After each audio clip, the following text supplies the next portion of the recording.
경기도 부천 영생교 승리재단 관련 확진자는 100명을 넘어섰습니다. 대부분 고령으로 기숙사에서 공동 생활한 것으로 파악됐는데 방역당국은 전국 신도 500여 명 명단을 입수해 조사하고 있습니다. 나혜인 기자입니다. 지난 2019년 영생교 승리재단의 예배 모습입니다.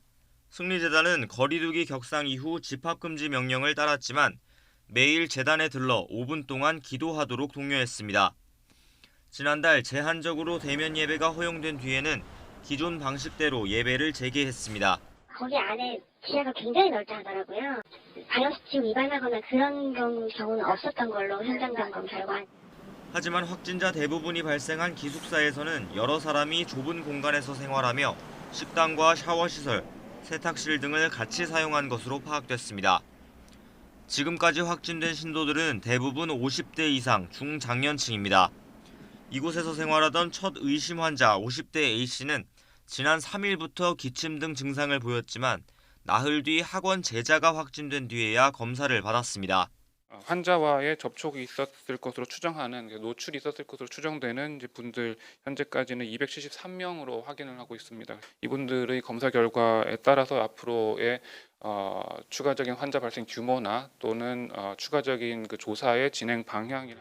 영생교는 지난 1981년 교주 조희성이 창시했습니다. 자신을 믿으면 영생할 수 있다는 게 핵심 교리였는데 조 씨는 1990년대 신도 집단 살해 사건에 연루돼 재판을 받다가 지난 2004년 숨졌습니다.